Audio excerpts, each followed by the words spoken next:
उस लड़की को देखकर मैं बेहोश हो गया था। दूसरी सुबह मेरी आंखें खुली तो मैंने देखा कि मैं अपने ही कमरे में हूँ और अचानक हॉल से टीवी की आवाज़ आने लगी। मैं घबरा गया था और डरते डरते मैं बेडरूम के बाहर आया तो मैंने देखा कि मेरा दोस्त रवि है जो टीवी देख रहा था। मुझे देखकर रवि ने टीवी बंद किया और मुझे पूछने लगा कि और भाई कल कितनी पी थी। दरवाज़ा खोले बिना ही फ्लोर पे सो गया। ऊपर से चिल्ला रहा था, क्या कुछ टेंशन है क्या। ये सुनते ही मुझसे रहा नहीं गया और मैंने उसे सारी सच बात बता दी। मेरी बात सुनकर वो मुझ पे भरोसा ही नहीं कर रहा था। उसे लगा कि मैं नशे के धुत में हूँ और ये मेरा वहम है। और वो मेरी बातों को मजाक में लेकर हंसते हंसते कहने लगा कि अगर ऐसा ही है तो कल वो लड़की मुझे क्यों नहीं दिखी। जब तू चिल्ला कर गिर गया था फ्लोर पे तो मेरे टेरेस पर मैं था, अपनी गर्लफ्रेंड से बात कर रहा था मैं। तब तेरी आवाज़ आने पे मैं फ़ौरन भाग के नीचे आया पर मुझे तेरे अलावा कोई दिखा ही नहीं। अगर उस लड़की की आत्मा आई थी तो मुझसे क्यों डरी। मेरे सामने भी आनी चाहिए ना। ये सब फालतू बातें छोड़ और थोड़े दिन चाहिए तो तू किधर घूम के आ, मन हल्का हो जाएगा तेरा।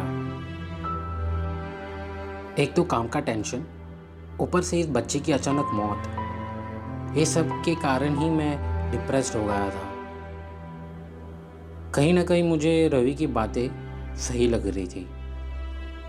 काफ़ी सोच विचार करने पर मैंने ऑफिस से 5 दिन की छुट्टी ली ताकि मैं इन सब घटनाओं को भूल सकूं।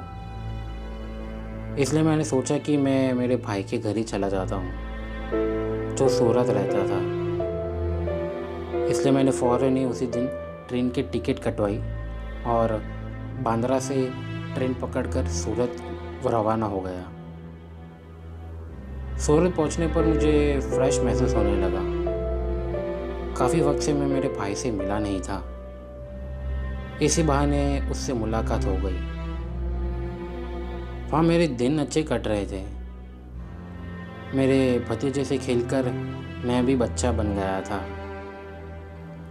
मानो मैं अपने बचपन में आ गया हूँ। उसकी वजह से मैं फ्रेश और पॉजिटिव फील करने लगा। अब 4 दिन हो चुके थे मुझे और ऑफिस भी ज्वाइन करना था। ना चाहते हुए भी मुझे मुंबई वापस आना ही पड़ा। वापस घर आने पर रवि ने मुझे उसके घर बुलाया। एक्चुअली उसने मुझे उसके घर नाइट स्टे के लिए बुलाया था। उसके घर के सारे लोग गांव गए थे ना, इसलिए मैंने भी पार्टी का प्लान बनाया और हमने उसके घर पार्टी करने का तय किया। उस पार्टी में हमने हमारे वॉचमैन को भी बुलाया था जिसका नाम था नेगी। पता नहीं पर क्यों रवि बार बार कह रहा था, आज तू सो नहीं पाएगा। मुझे लगा शायद वो मजाक कर रहा है, पर बार बार एक ही चीज़ बोल रहा था, आज तू सो नहीं पाएगा। ये सुन के मुझे भी अंदर से थोड़ा डर लगने लगा। मेरे बार बार पूछने पर वो एक ही जवाब देता, नेगी को आने दे फिर बताऊंगा। रात के तकरीबन 12:15 हो रहे थे। तभी रवि के घर नेगी आया अपनी ड्यूटी ख़त्म करके। हम तीनों ने पार्टी शुरू की। तभी रवि ने नेगी को आँख से इशारा करके बात शुरू करने का इशारा किया। तभी नेगी ने मुझसे सवाल किया, और साहब अब वो लड़की दिखती है कि नहीं। मुझे समझ नहीं आ रहा था नेगी किस बारे में बात कर रहा था, इसलिए मैंने उससे सवाल किया, कौन लड़की? तभी नेगी ने कहा, वो बंगाली लड़की, आपके पड़ोस में रहने वाली। ये सुनते ही मेरे हाथ से ग्लास गिर गया। मैंने उससे पूछा कि तुझे ये सब कैसे पता है? तब उसने कहा कि आप 4 दिन के लिए सूरत गए थे ना, तब यहाँ बहुत कुछ हो गया है। मुझे बहुत डर लगने लगा। तभी रवि मेरे पास आकर बैठा और कंधे पर हाथ रखकर बोला, भाई डर मत, अब सब ठीक हो चुका है। तेरे सब सवालों का जवाब मिल चुका है हमें, इसलिए मैंने तुझे आज यहाँ बुलाया है ताकि तुझे सब सच मालूम पड़े। ये सुनकर मुझे थोड़ी हिम्मत मिली। फिर नेगी ने अपनी बात शुरू की। आप जब सूरत के लिए निकले थे ना, उसके थोड़े समय बाद मुझे मेरे गांव से कॉल आया था। मेरे दोस्त ने मुझे बताया कि हमारे यहाँ की एक बच्ची गुम हो गई है, अगर मिले तो खबर कर देना। फिर उन्होंने मुझे व्हाट्सएप पर उसकी तस्वीर भेजी। तस्वीर देखकर मैं हैरान हो गया। जिस लड़की की तस्वीर भेजी थी वो और कोई नहीं बल्कि यही बंगाली लड़की थी। इसलिए मैंने फ़ौरन ही सेक्रेटरी को ये सारी बात बताई और फिर मैं, रवि भाई, सेक्रेटरी और 2-3 लोग उनके घर गए। घर जाने पर लगभग 5-10 मिनट तक दरवाज़ा ही नहीं खोला उन्होंने। कितनी बैल बजाने के बाद दरवाज़ा खुला। हम सभी गुस्से में थे। तभी हमने उनके घर के अंदर देखा तो पूजा का सामान पड़ा था। देखने में ऐसा लग रहा था कि कोई विधि करने वाले हो, और कुछ चीज़ें तो खटिए के नीचे छुपा के रखी थी। हमारा ध्यान फिर दीवार पर गया तो हम सभी दंग रह गए, क्योंकि दीवार पर जिस लड़की की तस्वीर थी वो कोई और लड़की थी, ना कि वो जिसे हमने शमशान में देखा था। हम सभी को शक होने लगा कि ये लोग कुछ काला जादू कर रहे हैं।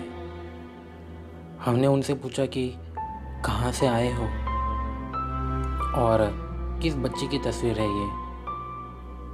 तुम्हारी बच्ची की तस्वीर कहाँ है? हमारे सवालों का जवाब नहीं था उनके पास। इसलिए हमने फ़ौरन ही पुलिस को बुलाया और सारी बात बताई। पुलिस ने फ़ौरन ही उन्हें गिरफ्तार कर लिया और हमने भी उनके खिलाफ़ FIR लिखवाई। दूसरे दिन शाम को सच सामने आया कि परिवार की लड़की 6 महीने पहले मर गई थी और ये बात से वो लोग उभर नहीं पा रहे थे। इसलिए ये लोग एक तांत्रिक के पास गए ताकि अपनी बच्ची को वापस ला सके। तब तांत्रिक ने उन्हें रास्ता बताया कि उनकी लड़की की आत्मा दूसरे किसी बच्ची के अंदर डाल सकते हैं। इसलिए इन लोग ने मेरे गांव से इस बच्ची को उठाया ताकि उनकी बच्ची की आत्मा इस बच्ची में ला सके। उस तांत्रिक ने विधि में कहा था कि उनकी बच्ची को बुलाने के लिए रोज़ रात को दरवाजे पर कच्चे मांस रखना होगा। इस बच्ची के मृत शरीर के पैर पर घुंघरू बांधना होगा ताकि जब कभी भी उनकी बच्ची की आत्मा आए तो ये बच्ची अपने आप ही उठेगी और वो घर के बाहर जाकर मांस खाएगी। लेकिन कोई उसे देखना नहीं चाहिए, वरना ये विधि अधूरी रह जाएगी और फिर से उन्हें नई लड़की की बलि देकर उसके मृत शरीर पर वापस शुरू से विधि करनी होगी। ये सुनते ही मुझे बहुत दुख हुआ उस बच्ची पर और बहुत गुस्सा भी आने लगा उस परिवार पर। मैं पूरी तरीके से हैरान था कि जिस लड़की को मैंने देखा था वो पहले से ही मर चुकी थी। मुझे ये बात से बहुत बुरा लगने लगा। क्या गलती थी उस बच्चे की? मैं उस रात वाकई सो नहीं पाया। सुबह तक मैं यही सब चीज़ों को याद कर रहा था। आखिर मुझे अपने सवालों का जवाब मिल चुका था,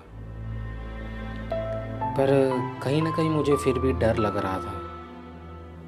इसलिए मैंने कुछ दिनों के अंदर ही दूसरी जगह शिफ्ट हो गया, ये फ्लैट रेंट पे देकर।